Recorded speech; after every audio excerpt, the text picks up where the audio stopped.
Всем привет! Я Женя Синельников, профессиональный путешественник. Я объехал весь мир, побывал в 110 странах. Холодно, капец. И, наконец-то, начал путешествовать по Украине. Где красиво. И знаете, чем дальше я еду по своей стране, тем больше убеждаюсь: в гостях хорошо, а дома лучше.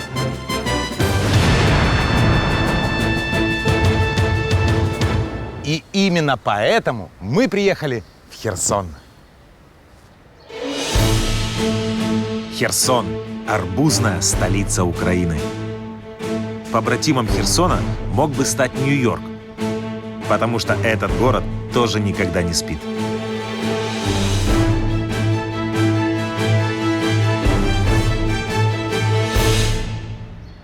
Кстати, а вы знаете, что в Херсоне хотел служить сам Наполеон? Но ему отказали. Но это все информация из интернета. А вот какой он Херсон на самом деле, знают только местные жители. Пойдемте порасспрашиваем. В Херсоне солнышко и хочется на дачу. У нас живет неунывающий народ. И Бог за это подарил ему удачу. Для того, чтобы узнать, что стоит посмотреть в каждом городе, я буду спрашивать об этом у местных. Что посмотреть, что уникального есть? А интересное, что-то неожиданное. Я впервые в Херсоне. Не подскажете, куда туристу сходить в городе? Посещу все места, которые они посоветуют, и выберу 5 самых интересных, по моему мнению. Спрошу вопрос один, можно? Можно. Ну вот я впервые в Херсоне. Куда надо сходить, чтобы понять, вот какой он город, чем он живет, чем он отличается от других? Maybe you can advise me some place to visit in Kherson.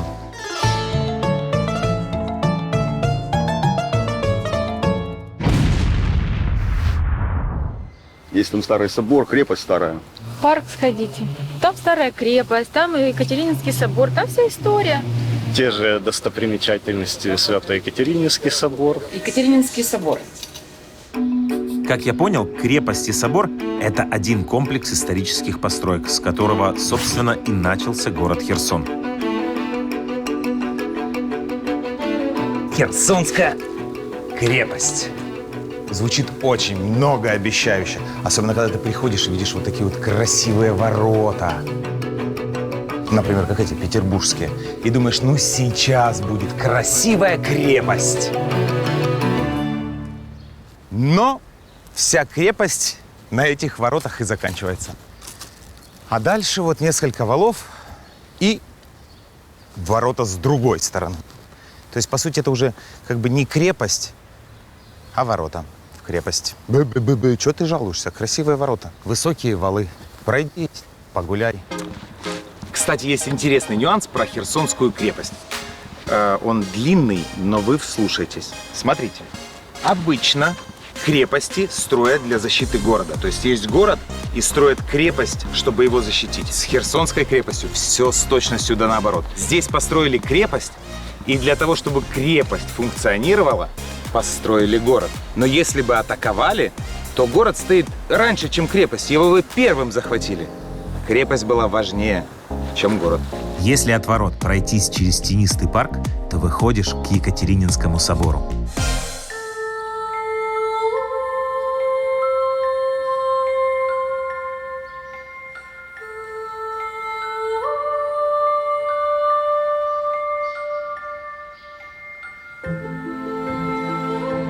Такой вот он необычный из-за того, что он из ракушняка. Что вот не ровные мраморные колонны, а вот такой вот он весь фактурный. Смотри какой.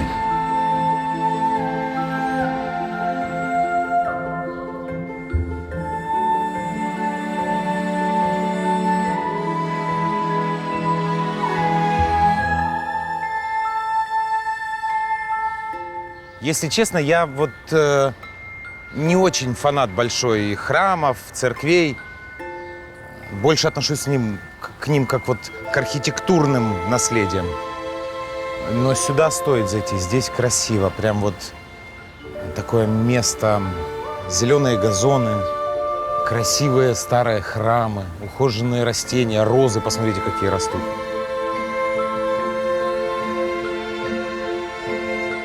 Короче, идеальное место для уединения и спокойствия.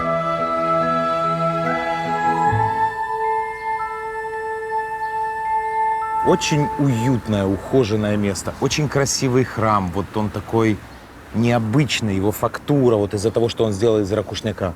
Ну и эта история Екатерина II, в конце концов. покажу историю, чувак. Давай. Не стопай камеру, идем. Пойдем. Здесь, иди сюда. Что? Да, закрой глаза, Давай. проходи. Генерал-майор Синельников убит при осаде Очакова. Женя, что ты не рассказывал, что у тебя родственники есть в Херсоне? Я не знал, что у меня родственники есть в Херсоне. Хотя, поверьте, Синельниковы еще та чета. У нас везде есть свои люди. Яркое тому доказательство. Блин, приятно.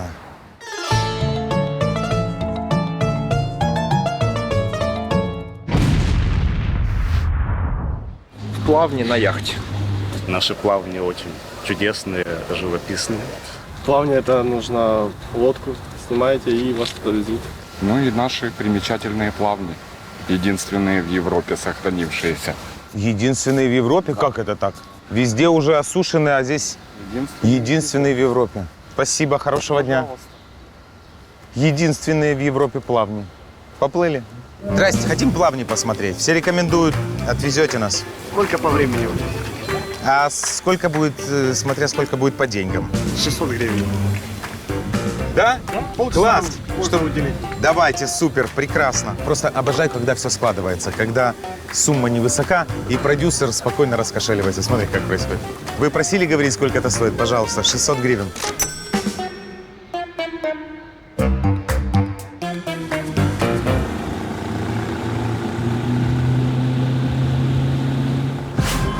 Вам тоже интересно, что это за плавни такие? Плавни – это огромная заболоченная территория дельты Днепра, которые разбиваются на рукава и маленькие протоки, образуя острова, густо поросшие тростником, осокой и другими растениями. Как раз на месте слияния Днепра с одним из больших рукавов и стоит Херсон.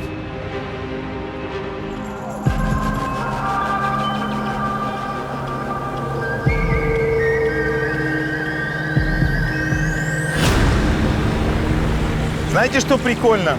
Вот тут вот целый район дач, и к ним нельзя добраться по земле, по суше, только на лодке.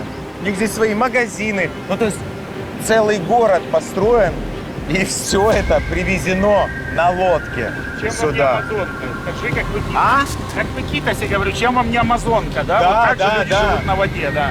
Вот и тут целое селение. А вы там Со своими магазинами и зимуют. Есть люди, которые здесь зимуют, остаются зимой.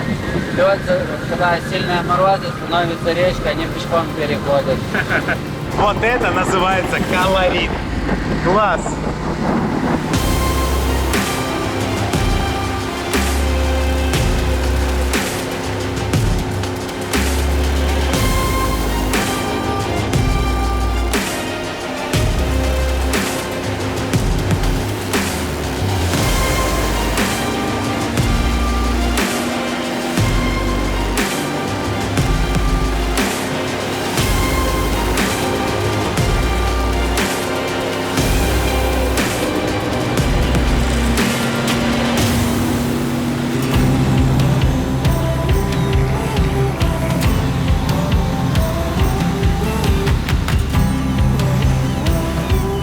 нет ощущения, что я в Украине. Да, вот я в какой-то экзотической местности, меня везут на лодке, да. Да, вот. да.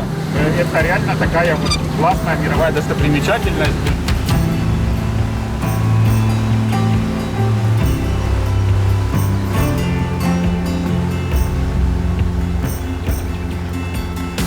Очень эффектно. Очень. Вот сейчас мы выезжаем обратно к цивилизации в порт. Очень круто. Это, знаете, как во Вьетнаме заплыть вот эти вот. Ну и сама прогулка. Не забывайте, что вы не только посмотрите, вы получите кайф от того, что вы едете по воде быстро. Вокруг меняется картинка. Интересная, неожиданная и очень даже красивая. Это прикольно. Смотри, пошел порт. С одной стороны леса, природа. А тут на тебе индастриал. Тоже интересно. Класс.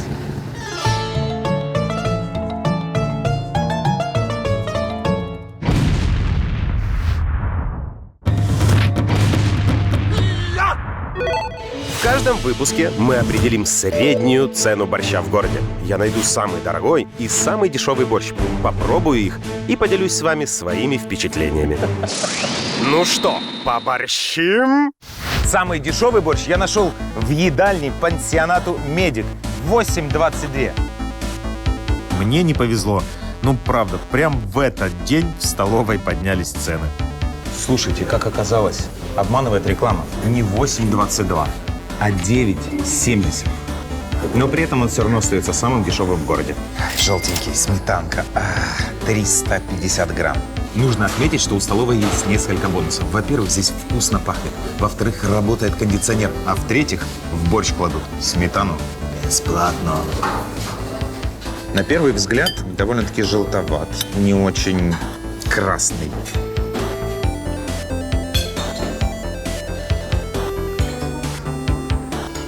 Неплохо. Нет, не так. Вот за 8,22 шикарно. За 9,70 неплохо. Хороший общепитовский борщ. Итак, вердикт. А вот и он, дорогой борщ. Самый дорогой борщ в городе. 85 гривен, ресторан «Ностальжи». Смотрите, как красиво уложена сметанка. Таким узорчиком. Борщ вкусный. Такой классический украинский борщ. Здесь кусок мяса раздирают на маленькие кусочки мяса. Получается, что у тебя в каждой ложке борща есть маленький кусочек мяса.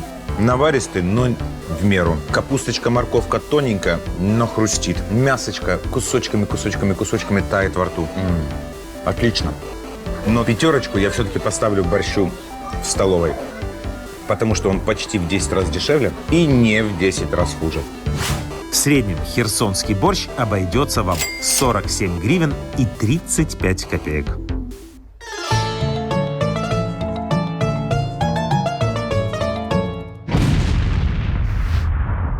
Есть музеи художественные, краеведческие. Музей, я же говорю еще раз. Краеведческий, художественный. Краеведческий. Вот здесь по прямой филиал краеведческого, там, где единственный кит висит остров, скелет кита огромного. Тут красивое офисное здание. Там красивый дом с частными квартирами и магазинами. А здесь музей. Ни бизнеса, ни квартир. Ребята, это достопримечательность. Это то, что советуют люди. Придите и посмотрите. Краезнавчий музей. Ну как вот он может быть вот такой вот? Как вот это вот как возможно? Это же музей края. Ты приезжаешь и смотришь, что есть клевого в этом краю. Это нехорошо. Здравствуйте. С чего начинать? Где самое интересное у вас музей? У нас все самое интересное. У нас вообще уникальное здание. И коллекция тоже большая. Тут практически вся флора и фауна Херсонщины и не только.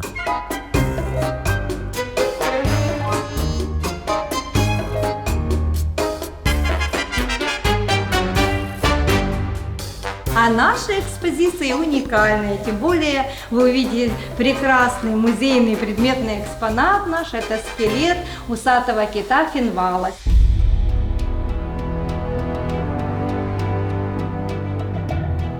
Ничего себе! Он такой огромный, что хвост уходит в соседнюю комнату.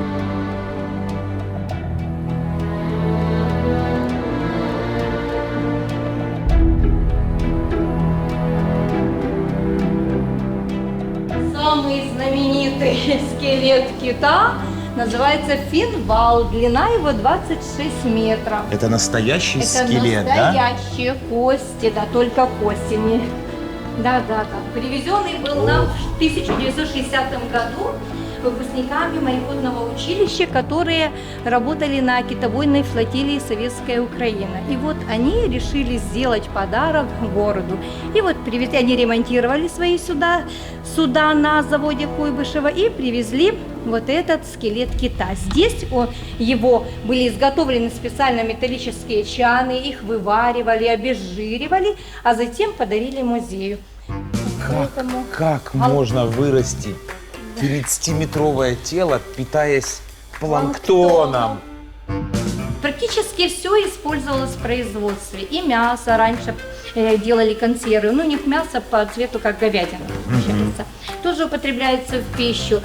Ценен жир для изготовления. Даже вот эти усы, из них делали различные корсеты женские, пружины там на кровати, матрасы. Поэтому все шло в производство. Даже с вот этих лопаток делали столешницы. Отверстия для кровеносных сосудов, по которые текут. Вот это вот отверстие для кровеносных сосудов? Да. Где-то у них диаметр с ведра, еще где-то около 8000 литров крови. Махина!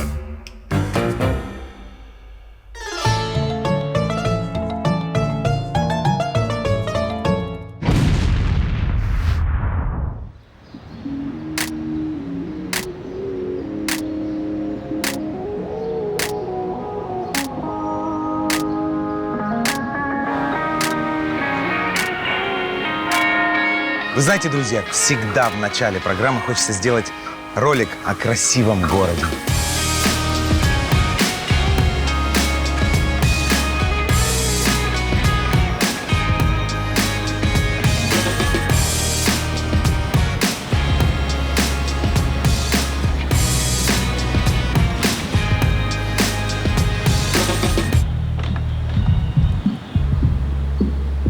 Но, к сожалению, этот ролик длинным не получается никак.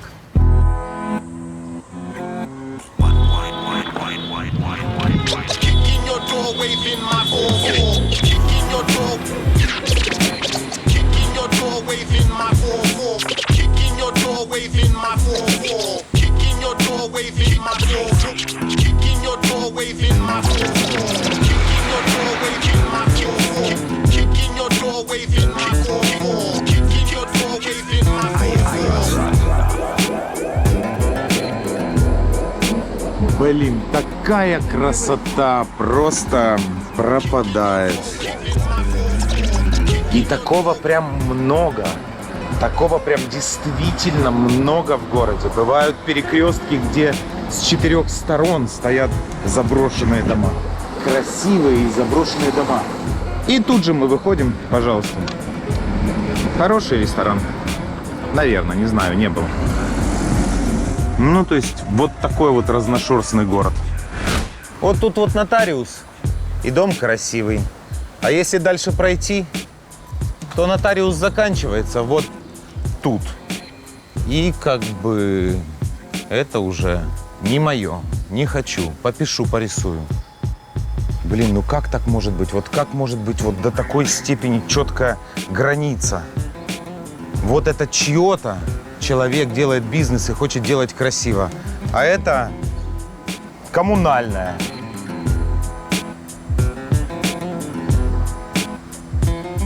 Срань. Да. Друзья, и это центр города. Центр города. Тут 2-3 квартала от главной улицы.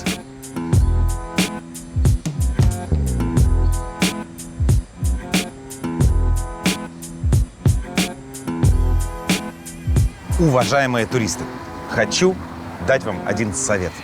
Когда вы приедете в Херсон, не стойте под балконами, ну его нафиг.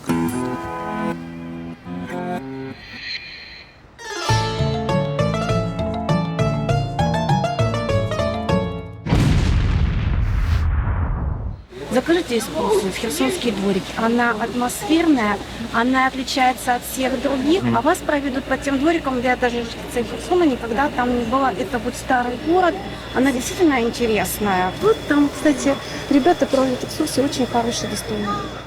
Ну что ж, звучит заманчиво. Может, и вправду увижу другой Херсон.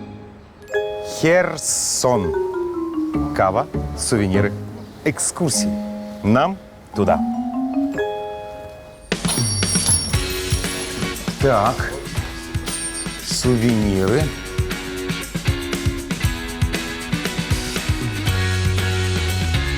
Здравствуйте.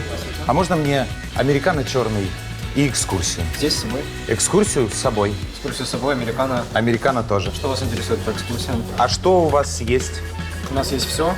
Обратите внимание. Ну, давайте мне кофеек, а я пока посмотрю, что там у вас есть. Херсон, которого вы не знаете. Запишитесь на авторскую обзорную экскурсию. Херсонские дворики, Херсон де Масон, Актовский каньон, Винный тур, Достучаться до небес, остров Джарылгач, посетить украинские Мальдивы в часе езды от Херсона, Аскания Нова, Кингсбургская коса, Олешковские пески, аренда яхт. Нормальный список. Друзья, вот смотрите. В центре кофейни стоит человек с петличкой. Значит, сейчас нам что-то да интересное расскажет. Салют, Женя. Сара, Алексей. Ну, расскажи, пожалуйста, про экскурсии ваши. Как это родилось? В общем-то, все было неожиданно и спонтанно. Все началось с одной экскурсии в 2014 году. Сделали первую пробную, бесплатно, вообще понять, надо оно или нет. Нам оно было надо. Мы хотели делиться информацией, и у нас была четкая уверенность, что экскурсиями можно зародить правильное сознание херсонцев и украинцев. То, что нам не рассказывали долгие годы, а если рассказывали, какие-то стереотипы. Мы сделали раз, сделали два, пришло много людей, пошел классный фидбэк, и мы поняли то, что тогда, как раз в январе 2014 года, это важно было. И потом уже, когда ребята начали приезжать там с Востока, да, из Сатошки, то они делились опытом, что спасибо, что вы це робите, бо зараз ми знаємо, нашому мерзнемо там в окопах. И оно завертелось. Класс. А скажи мне, пожалуйста, вот основной поток – это туристы или это вот херсонцы, которые… Очень многих спрашивал, по улице ходишь, куда сходить? Да не знаю. Не знают люди сами херсонцы, не знают про Херсон. На самом деле, по статистике прошлого года, вот по-честному, в 2018 году через нашу компанию прошло 10 тысяч туристов. Из них 7 тысяч иногородние.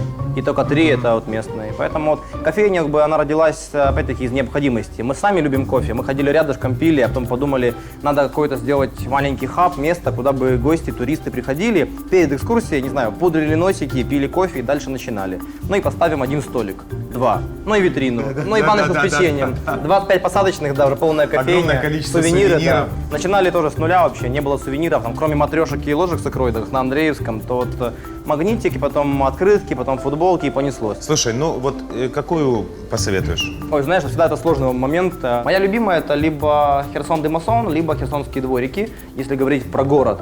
Покажешь? Чего? Парочку двориков. А, это да. Пошли? Пойдем. У нас каждое утро на 7 утра приходят туристы, да, и тут очередь там, в туалет, допустим. Чтобы было не так скучно, есть телефоны, причем прямая связь со Скадовском. Вот. Но если ты хочешь позвонить в Асканию Нова, то набираешь, допустим, 4, и тебе отвечает Аскания Нова. Оно? Ну и такое прочее. Есть кабинет мэра. Спит. Ну, по факту, оно есть. Это тоже рабочий. Прикольно. Прямая связь со Скадовском. Да-да-да. А она что? Да ты что? Город крутой и удивительно уникальный. Мы находимся на перекрестке торговых путей, земля поцелована Богом, и так по факту было всегда. Вот. Но последние лет 100, наверное, с приходом Советского Союза, весь юг Украины максимально пытались запудрить то, что, ребят, тут ничего не происходило. Там, вот пришла там Российская империя, но это не идейно, поэтому… А по факту, если копнуть глубоко, да, люди жили всегда, там, до нашей эры, после нашей, всегда земля развивалась. Вот, и никому это было последние 100 лет особо не надо.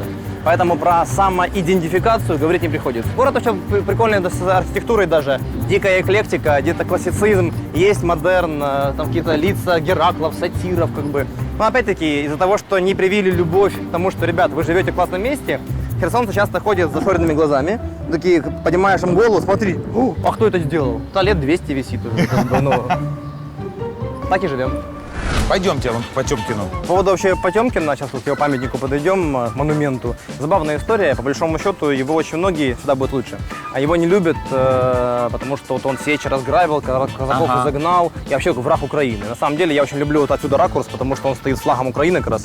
Да. И по большому счету, даже это правдиво. Его там внезапно отравили, официальная версия, от простуды умер, вообще вот за 2 дня. Вот. Но по большому счету сейчас бы назвали, наверное, его сепаратизмом, потому что он хотел весь юг тогдашней империи под себя загробастать. Море есть, плодородные земли, развитие. Тут казахи, он с ними подружился. Что дальше идти? Там война на Болгарию, на Турцию. Да. Все, давайте уже развивать. Да, а мы такие, давай, гули. Тогда же ничего не менялось. Да. Давайте под знаменами спасти православное население Греции, мы пойдем туда вот войсками на Турцию. Он такой, ты и тут норм. Ну, и по факту, видимо, заигрался, и вот решили вот его убрать. Поэтому, по большому счету, нет ни одного документа, подтверждающего, что он вот говняшка, и он пытался вот тут на юге все вот и поломать. Но он был менеджером, у него получалось. Город построил, крепость построил. В чем-то он папа, ему спасибо. Вот. Ну и другие тоже. Так что так. Нам сюда. Театр. Почти типичный, как в советское время. В Чернигове стоит очень похожий. Вот. Но вроде бы есть информация, что изначально чуть другая была конструкция, и балкон должен был быть сверху. И когда уже здание сдали, балкон потом отпал. И подумали, ой, как неудобно получилось. Тогда перестроили, и балкон сделали в глубине. Правда, неправда, но прямо на этом месте в 19 веке стоял шикарный Херсонский театр с акустикой, с убранством, прямо вот, ну, вот так, как в Дрездене. Вот. Херсон всегда вообще был богатый и развитый. Порт, торговля, поэтому все было хорошо. Но опять-таки, рядом Одесса, причем всегда, что интересно, вот Одесса и Херсон играли на пасы. В том плане, то, что туда приходили морские корабли, а сюда приходили, перегружались на речные и поднимали туда в глубинку, в Киев товары, что там тоже люди, как в наше время на барже арбузы, так вот тогда вот все товары поднимали. А вот это вот что такое напротив театра? Это боль херсонская. Боль? Боль. Чего? Раньше на этом месте был большой квартал, оригинальный, 18-19 века, красивый. Пришел Союз и сказали, а давайте лупанем лестницу от театра до Днепра. Это 4 квартала вниз. Ага. То есть все это разрушим и сделаем такую та-дам. Но что-то победило, и лестницы не стало, и такую построили дуроболу. А он пустой стоит абсолютно. Не работает? Он недостроенный, он только с той стороны, там один магазин, два находится. А так получилось, там уже наполовину оштрафованный, где-то проседает, там, в общем, полная история. Никто в Херсоне его не любит, он стоит пустой, страшилище. Как по мне, совершенно не соответствует облику города. Такой автовокзал. Ну, таке воно є. Да. Сейчас туда покажу пару зданий, покажу пару дворов. В чем момент, мы когда начали делать экскурсии, мы специально, максимально привлекали местных жителей, чтобы они увидели, что все это делается в том числе для них. Чем больше херсонцы будут знать про свой город, тем больше будут любить. У нас в компании есть абсолютная формула, которая работает, и, наверное, из формулы получилась компания. Любить можно только то, что ты уважаешь. Уважать то, что ты ценишь, а ценить то, что ты знаешь. А люди зачастую не знают, где они живут. Поэтому ни ценности, ни уважения, ни любви, ни развития. Поэтому, когда что-то показываешь, о, прикольно. И в итоге мы частенько специально схитрили, мы местных жителей звали бесплатно на экскурсии, чтобы показать, что мы вообще адекватные. И потом, спасибо им, они делились там кодами на домофонах, ключами. Поэтому сейчас, когда мы ведем экскурсию, те же дворики, то мы вот иногда можем так вот похвастаться связкой ключей, да, у меня она есть с собой. Когда открываешь ворота, двери, вы тут живете? Нет, просто это наш город. В чем момент, то, что Херсон вообще имеет волнообразную жизнь и развитие, то он всем нужен, то никому не нужен. И вот один из скачков был в конце 19 века, в начале 20-го, когда почистили лиман Днепровский, углубили Днепр, и тогда большие корабли стали входить. Пошли корабли, пошла торговля, пошли деньги, инвестиции, начали строить гостиницы, доходные дома, рестораны. И вот потому пример, как раз вот дом конца 19 века, когда вот вкидывают деньги, чтобы приезжие... Тогда гостиниц было около 20 в городе. А тут жил врач, фамилия Писаренко, Самуил Маркович. Вот, причем раньше здание, конечно, выглядело еще эпичнее, были там лица женщин, такой себе берлинский модерн. Вот как раз в этом доме сработала комьюнити. Местные жители решили хорош терпеть, фасад дорогостоящий, давайте хотя бы с городом, складчину, на подъезд мы можем сами. И в итоге они внутри сделали ремонт, где пахнет персиками, шикарная мраморная винтовая лестница. Это один из тех подъездов, в которые есть ключи, поэтому могу показать. О, класс, прикольно. Угу. Доброе. Здравствуйте, мы идем смотреть ваш подъезд. Красивый? Красиво. Вот люди строили на славу. Добрый день. Здравствуйте. Нам показывают ваш подъезд. Красиво тут у вас. Вкусно пахнет. Мы готовы помочь городу. Не город, а помочь городу. Как вы относитесь к тому, что сюда туристы к вам ходят? Нормально. Да? Да. Этот подъезд и этот дом – классный пример, когда зона комфорта расширяется. Когда вот изучаешь там документы, какие-то упоминания 19 века по всей вот Украине, да, по всей Восточной Европе, люди своим считали гораздо больше, чем в наше время. Моя была квартира, мой был фасад, моя клумба, мой целый квартал, улица, город, и ты перед ним в ответственности, или за него в ответственности. А потом пришел совок, и мое лично кончилось.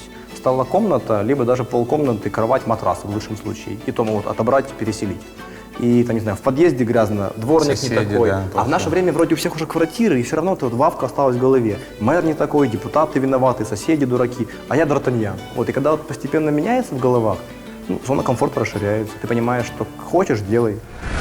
И вот, на самом деле, вот, один из примеров, когда шикарный дом, но недолюблен местными. Ну, это прям беда. Этот дом вообще был построен семейством Фальцфейны. Вот те вот немцы, которые Аскания Нова, Харлы, да, много домов в Одессе, в Херсоне, вот один из них. То есть красивый, украшенный, с кариатидами, пышногрудыми, которые удерживают балконы. Вот и причем, вот, видно, кто купил квартиру, для него это было ценно, он немножко восстановил вокруг себя. Но понятное дело, что один человек не может весь фасад взять. Огромные подвалы, высокие потолки, можно даже зайти внутрь и Пойдем, очень интересно. Просто... Кстати, такая красота и в таком... Вот на самом деле вот у тебя под ногами плитка черная. Это кусочки магмы вулкана Везувия. И это не фейк, это реально. Вот это поворот! Когда в 19 веке сюда приходили корабли, они шли за нашим товаром, и они шли пустые. А в наше время это балласт набирают в баки, спускают. Да. Тогда грузились какой-то ерундой тяжелой, камнями. Дешевые. А тогда же археология была еще модная. Как раз там Генрих Шлиман, Троя, Помпеи раскапывают. И в итоге этого камня из Помпеи было очень много. Его просто за бесценок там грузили на корабли, приходили к нам, камень выкидывали на берег, брали товар, зерно, лес и уходили. А наши таки брали камень, так и шлифовали и делали мостовую.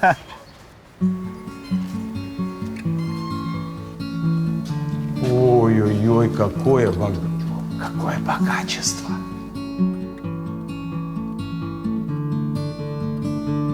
Вот и опять-таки вот удобные перила, да, которые ты держишь рукой и понимаешь, что их делали для людей. Кованые перила. Это вход в квартиру? Да, налево и направо.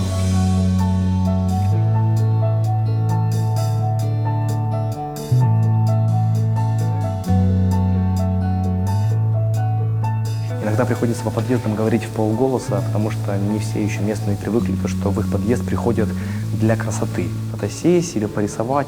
Многие привыкли, что по дворам и подъездам ходят по нужде. Да. И когда они выглядывают и видят 15 человек, что все по нужде? Не-не-не. Ездим по Украине и вот таким вот маленьким символическим лайком отмечаем классные, интересные места, классных, интересных людей, вот идейных, которые болеют за свои города. То сейчас вы нас просто залайкаете. Сейчас залайкаем, да. Хочу отметить. Можно же? Ну давай. А я репост сделаю. На самое видное место. Вид через дверь хороший, главное. Ну, как-то так. Дома лучше. Ну, так-то да. Класс.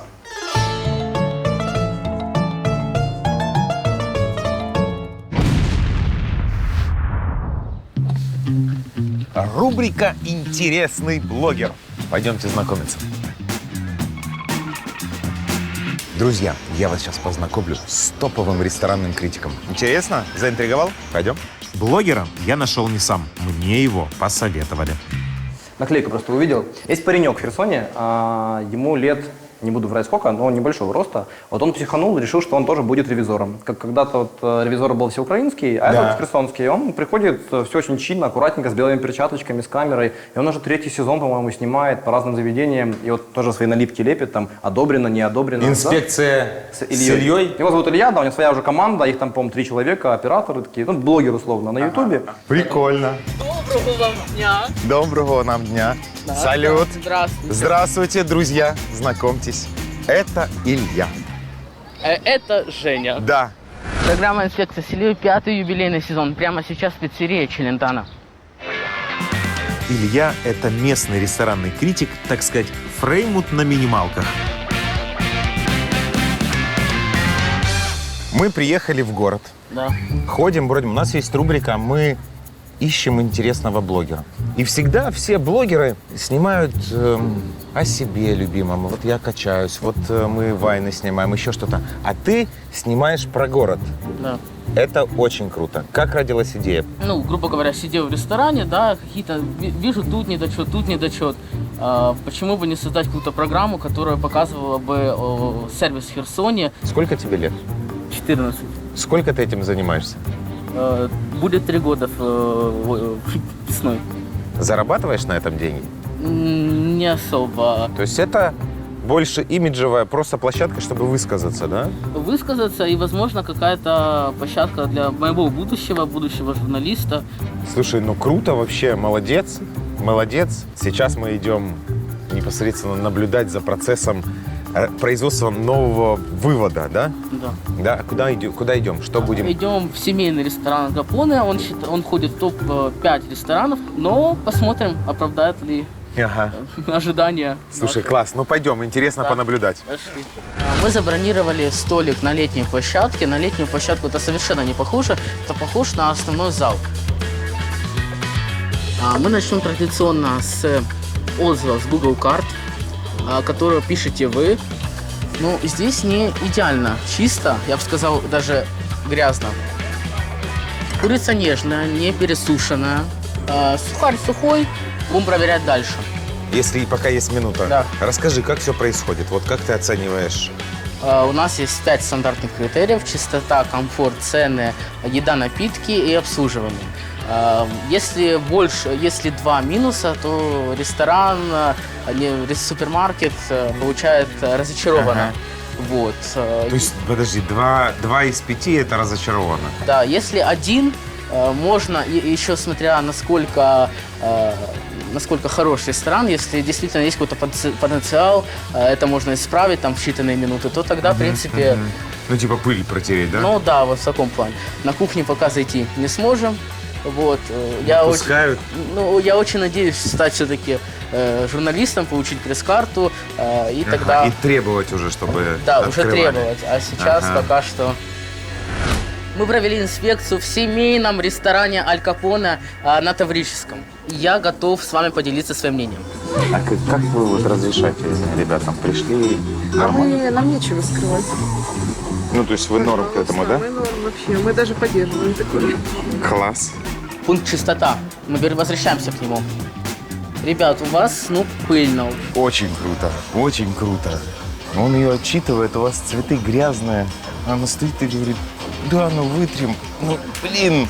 Бомбически. Я считаю, что чистоту вы сможете исправить пока что. Спасибо. Мы к вам вернемся. Слушай, я тебя поздравляю. Это как бы маленькая, но победа. Припавшие пылью тарелки раз и убрали. Мелочь, а правильно. Не хочется говорить громких фраз «ум и совесть и честь нации», но, по сути, 14 лет человек приходит, инспектирует один из самых крутых ресторанов города. И то, что ему не нравится, они быстро меняют. Красавчик. Мы к вам на секундочку. Сказать вам огромное спасибо за то, что, да, это субъективный взгляд, прав он, не прав, неважно, но вы выслушали и какие-то вещи, которые ему не понравились, тут же поменяли. Браво, молодцы. Прислушиваться и меняться к лучшему – это шикарно. Класс. Ставлю лайк.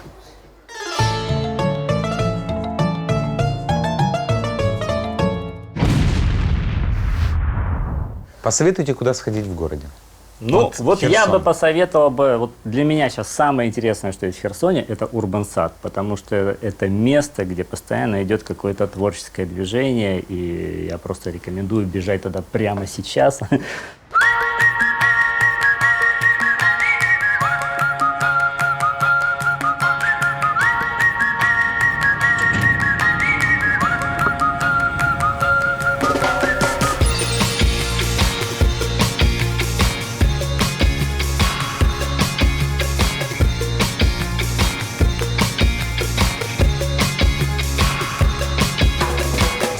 Про Урбансад расскажите. Что это за Урбансад у вас? Что это? Где-то... Мы вообще действительно организация творческая. Я работаю с современными художниками. И когда мы начали делать наши первые выставки за рубежом, в частности, это была Польша, Там мы увидели то, что называется ревитализация. Когда есть покинутая территория, люди решают, что мы не хотим жить на вот этой свалке, мы хотим сделать что-то классное. Сами решают, что там можно сделать. Вот. И вот мы этим загорелись. Мы эту тему в Херсоне долбили, наверное, ну вот реально лет 10, 15, 20 мы эту тему пытались как-то. Поэтому я делала фестивали современного искусства везде, где только могла. Это для нас это фишка, потому что мы, понятно, мы можем сделать в красивом музее с белыми стенами, галерея, можно сделать красивый выставочный проект. Но вот осваивать новые пространства, это вкусно. Когда ты заходишь, ты можешь абсолютно все. Был фестиваль на рыбзаводе, потом был огромный фестиваль на бывшей обувной фабрике. И вот 4 этажа искусства, там с постоянными какими-то театрами, дискотеками, с лекциями. Ох, здорово Вот, это было очень круто. И все потом спрашивали, почему вы не хотите делать постоянный такой культурный центр. В Урбан-саду 11 учредителей. Это местные бизнесмены, которые для старта скинулись по $1000 для того, чтобы сделать мебель, сделать сцену, сделать еще что-то, для того, чтобы стартануть этот проект. А директор комбайнового завода сказал: ребята, вы сумасшедшие, я не понимаю, что вы хотите, это не зайдет в Херсоне, но у вас-то глазки горят, нате, балуйтесь. И просто дал территорию, грубо говоря. Просто дал территорию, и вот это вот здание 3000 квадратных метров. И в Херсоне зашло. В Херсоне это сейчас любимое культурное пространство, потому что здесь постоянно все. Здесь фестивали, здесь концерты, здесь джаз на экране, ну, в общем, ну, как бы, да, вот. Потому что это все-таки пространство уже другого формата. Почему люди не ходят в музей? Ну, вот не ходят они в музей, да, ну, вот культуру будем впаривать другим способом. Не, ну и правильно. Да, Сейчас да, у нас люди, да, хотят, чтобы прикольно, и тут же можно было сосиску съесть, и музыка, Совершенно и развлекуха. верно, да, и посмотрел на какой-то арт-объект, и пообщался. Да, и пообщался. Вот, ну, сейчас вот сначала ремонтные работы внутри. А внутри это... А пойдемте. Пойдемте, да. Ну, здесь прям реально масштабно будет. Хорошо будет. Я же говорю, фестивали. У нас вот сейчас какой-то кластер креативных индустрий мы с дуру создали. Ну, в общем, много. Очень прикольно, что, по сути, как бы, ну, по $1000 люди сбросились. Директор сказал, делайте. То есть... И оно работает. И оно работает, да. То есть люди просто собрались и сделали классное место. И это, получается, сейчас на улице, это такая летняя осенне-весенняя, да? Мы хотим сделать круглогодично, поэтому заходим сюда. И сейчас вы увидите настоящий урбан-сад. Класс. Потому что это урбан-сад, а вот вы, наверное, будете последние, кто увидит урбан-сад, тот, который видит... Вы будете последние, короче. Денис растительность. Урбан-сад, точно. Ну вот через месяц это будет все убираться, и здесь будет уже крыша, которую тоже хотим эксплуатируемую, чтобы на ней можно было летом что-то проводить. Слушайте, ну здесь вот я смотрю, территория-то... Территория нереальная. Огромнейшая. Смотришь, полчас это уже территория индустриального парка. Это значит, что можно делать перепрофилирование всех этих вот цехов. И это значит, что через какое-то время вот это все будет... арт-объектом. Ну вот тут вот такие территории, рейвы надо проводить, я не знаю, выставки современного искусства под открытым небом. Да, и гонки на тракторах. И гонки на тракторах, да, кстати. И, собственно говоря, наши разбитые окна никого не пугают, оказывается. Наоборот, прикольно. Да, в Будапеште есть прям направление руин-пабы, руин-клубы. Руин-бары. Руин-бары, да. Да, в Херсоне прям сам Бог велел. Да, такое количество руин, которые нужно обживать и делать... В Будапешт поехала конкретно вот потусить в руин-барах и посмотреть, как у них это работает. Это круто. Короче, руин-бар будет, приезжайте еще. Класс! Класс! Вот город. Вот когда люди болеют. Вот сила города.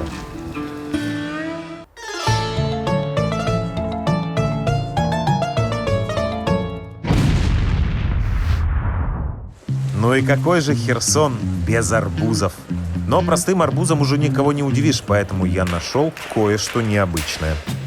Не, ну это просто что-то с чем-то. Жареный арбуз, арбуз-гриль. Я, честно говоря, никогда такого не видел, никогда такого не пробовал. По-моему, все в шоке, да, жареный арбуз.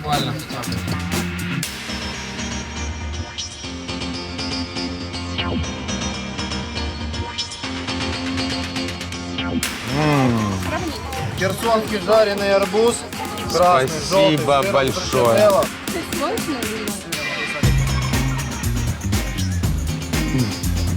Жареный арбуз.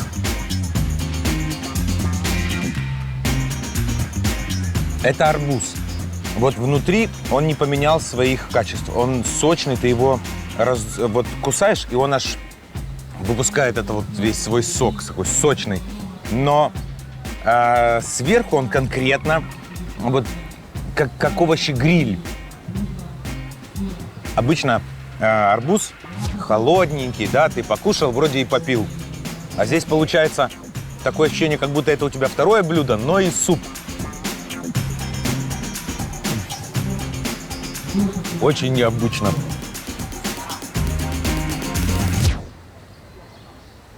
Огонь. Жареный арбуз не единственное, что меня удивило. Пойдемте к этому. Пойдемте. Это просто интересно. Некондиционный арбуз. Некондиционный. Не алё, который, да? Не маленький, горбатенький, да, переспевший. Вот они маленькие. Ребята их режут, давят потом, получается сок. Ага. Сок выливают в такие чаны. И потом девчоночки мои веслом в чане мешают и топят приблизительно 8, 10, 12 часов. 8, 10, 12 часов выпаривается сок. Вот с этого арбуза получается вот такой объем арбузного меда. Вы шутите? Открой, дай им покуштовать. Зато оно вкусное. Пробуйте, ребята. Очень интересно попробовать. Ничего туда не добавляется. Похоже на такую вот пасту для борща. По цвету, консистенции. Дебелу набирайте в ложку, справді так. Ничего не добавляется. Это можно добавлять молоко, можно сливки. Можно... Давай попробуй. Он не арбузный, у него арбузное послевкусие только. Так точно. А вот эта вот сладость в начале, она действительно мед. Это реально варенье. Мед бы ложкой так нельзя есть, потому что он очень насыщенный. А здесь сладости меньше, чем в меде, но она гораздо вкуснее. То есть оно... Сахароз, да, она не вредна. Не вредна. Даже диабетики, вот кому нельзя. Очень вкусно, действительно. Я возьму домой. Значит, это стоит 50 гривен. 50 гривен. Я возьму 2 таких. Можно мне? Да, пожалуйста. Вот Катюха, она готова вам... Катерина, дадите нам? Вот лично мне 2. Лично мне тоже 2. Вот таких красивых можно я возьму? Спасибо, кстати. Спасибо. Будь ласка.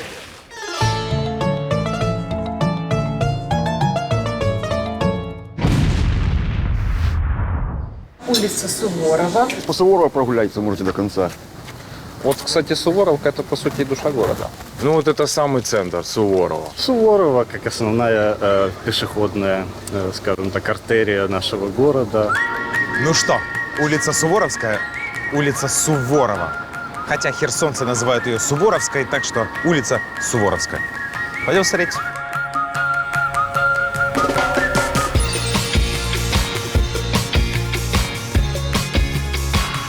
Улица Суворова мне похожа на остров Гаити, который делит для себя Доминиканская республика. Красивая, богатая, вот как здесь вот.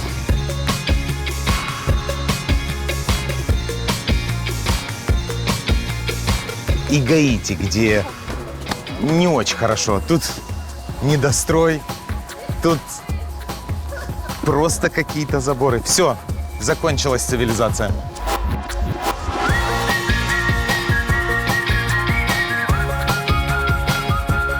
Ой, Глеб, ты тут. Смотри, я нашел очень четкое вот определение проблемы Херсона. Вот иди сюда, иди сюда.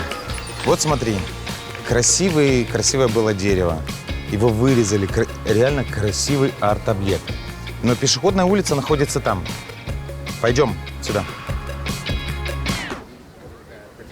Согласитесь, не алё, да? Вот какой-то оно наляпистое и давит. И вот этого пенечка красивого даже и не видно.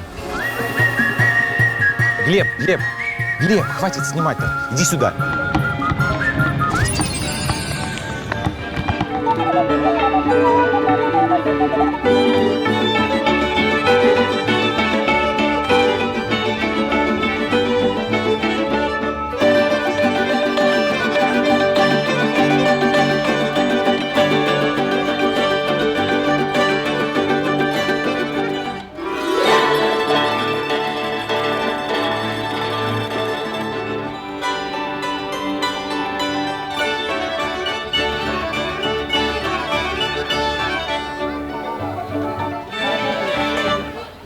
знаете, какую мысль хочу вам сказать? В Херсоне очень прикольная архитектура. Реально очень интересная. Ну, запущенная, правда. Ну вот смотрите, какое классное здание. А вон балкон наверху. Видно тебе вот маленький этот балкончик? Видишь, какой маленький, классный балкончик. Выйти одному с чашечкой кофеечку, с чашечкой кофе по утру и как боцман выпить кофе, одеть тельняшку и на любимую работу. Класс! А состояние, ну, просто атас. И это не прикольно. Я, если честно, давно хожу по пешеходным улицам в городах. Вот это мне очень понравилось тем, что она разноплановая. Здесь какой-то совковый магазин с вывесками, тут уютные кафешки, потом маленькая стройка, потом ты переходишь здесь вот такой вот сквер. Она такая вот разнообразная, это очень прикольно. Ремонта не хватает, а так огнище.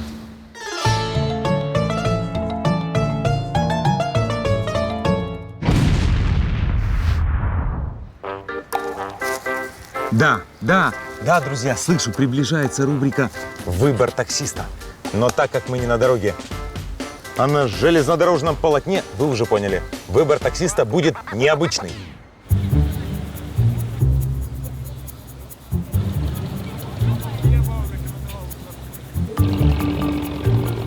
Все дело в том, что в Херсоне есть речное такси.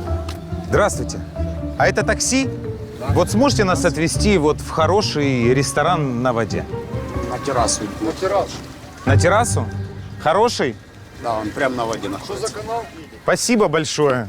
Уступили очередь. Да. Я заберу тогда свой пакет. Спасибо. Всем привет. Да, огромное спасибо. Извините, ведем себя как типичные нью-йоркцы. Вот взяли и забрали такси прямо у человека из-под рук. Спасибо большое. Прикольно, это получается у вас есть такси, а вот едет маршрутка, да? Вот групповой транспорт. Класс! Красиво! С музыкой и с ветром. О, класс!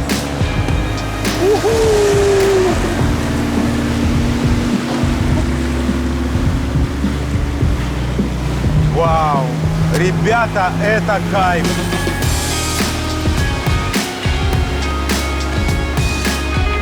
Это вот вы сейчас меня так крутанули. Это бонус от заведения или вы всех так клиентов? Мало того, что красиво, быстро, еще и эффектно. Ну, конечно. Ну, если люди боятся, тогда нет. Тогда едем спокойно, аккуратно. Вот так, как я понял, вы снимаете передачу, вы хотите с ветерком. Конечно, хотим. Можем вам еще устроить такое.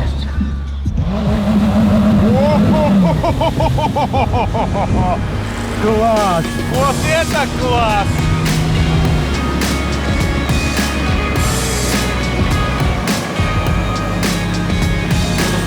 Обычно, когда мы едем на такси в ресторан, я расспрашиваю таксиста, что посмотреть, куда сходить. Но здесь, простите, я просто кайфую. Я еду с отличным вообще пейзажем порта, который реально завораживает. На закате, с ветерком.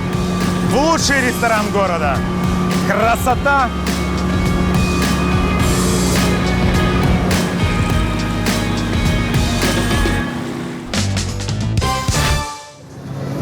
Мы приехали. Класс. Сколько денег должен? Спасибочки. Низкий поклон. Класс.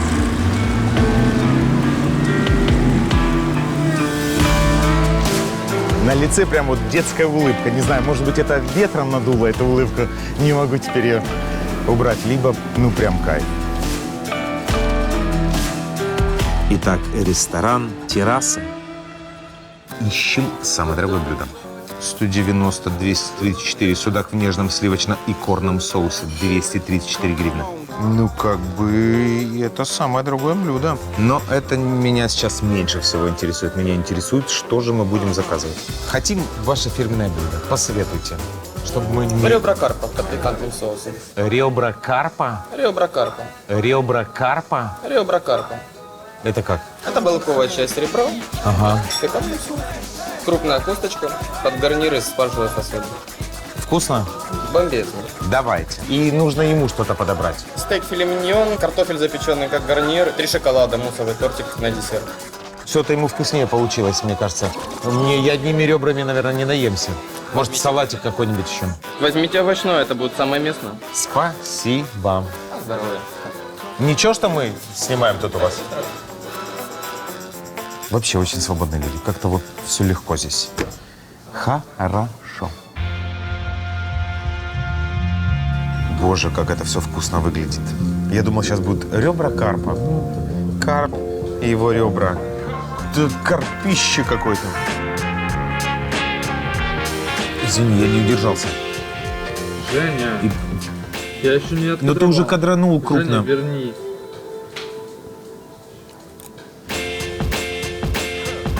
Не знаю, понравится тебе или нет. Шикарная. Чуть-чуть с кровью, такой вот медиум-медиум, как должно быть. Сверху корочка поджаренная, а внутри она такая прям мягкая. Сори, я просто не удержался. Сняли, как будто ничего и не было. Как вкусно пахнет рыба. И выглядит балдежно. Давайте наконец-то приступать. Ох, она прям разваливается.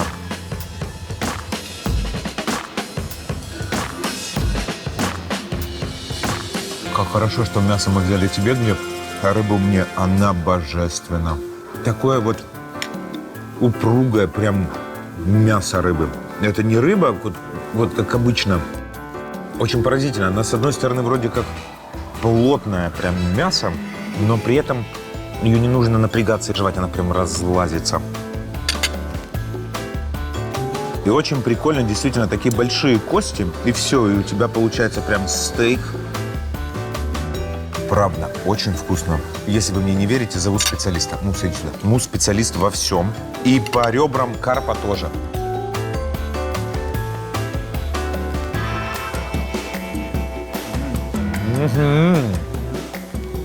Есть этот вкус реки, но он вот недостаточно сильный, чтобы быть противным.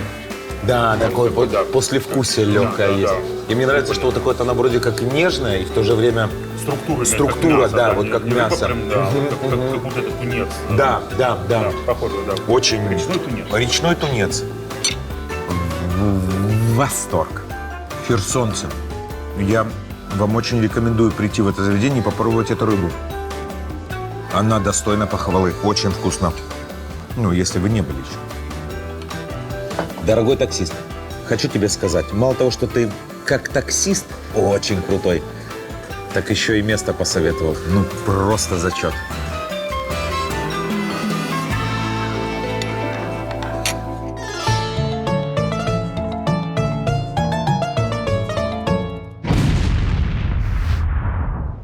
Друзья, знаете, в Херсоне я прям прочувствовал фразу, что город – это в первую очередь люди, потому что если бы мы приехали снимать Херсон в первом сезоне, когда делали акцент на туристических достопримечательностях, ну, я даже не знаю, какая бы программа получилась. А так ты знакомишься с одним человеком, с другим человеком, он знакомит тебя с третьим, с четвертым, и вдруг ты смотришь на город уже их глазами и замечаешь, что здесь полно всяких приколов, интересностей, что город-то на самом деле красивый, просто до безумия заброшенный какой-то, вот какой-то он. Друзья, а вы приезжайте в Херсон, посмотрите на все это своими глазами, проголосуйте своей гривной за интересные места. Потому что если мы хотим, чтобы Украина стала туристически привлекательной, мы сами должны ездить по Украине. Так что вперед! Ну, конечно же, конкурс в конце. Знаете, это уже 16-й выпуск «Дома лучше». Я уже попробовал 32 борща. И если честно, у меня уже просто заканчиваются слова, как их описать. Но во время съемок нам же нужно кушать, поэтому придумайте нам новую кулинарную рубрику. А кто придумает самую лучшую, получит от меня самый лучший презент. Все, люблю, целую, обнимаю, подписывайтесь, ставьте лайки, комментируйте. В общем, флаг вам в руки.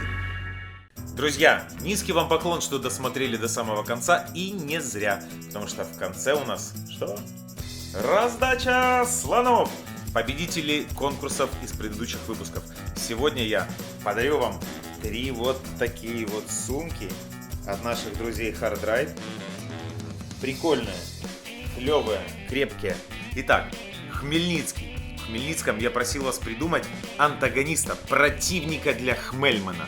Много вариантов было про Пахмельмана и тому подобное. Но самый смешной, как по мне, прислал Мейл Малевич. Противник Хмельмана вездесущий. И Хмельман определяет его по запаху. Смешно. Поздравляю тебя. Тебя ждет вот такая вот сумка. Поехали дальше. Одесса. В Одессе я спрашивал, как бы назывался фильм, который мы сняли на Потемкинской лестнице. И как называлась бы лестница. Как по мне, самый смешной и самый прикольный. Имя я забыл и сейчас его подсмотрю. Алена Вареник. Итак, Алена предложила, что фильм называется «Счастьеносец Джек», а лестница Евгеньковская. Я залайкал. Дальше едем. В Николаеве я спрашивал, как назвать яхту. Как по мне, самый топчик Вадим Андреевич Сердцев. Пусть не только деревья садит, но и путешествует. Люблю, целую, обнимаю. До следующей недели. Пока.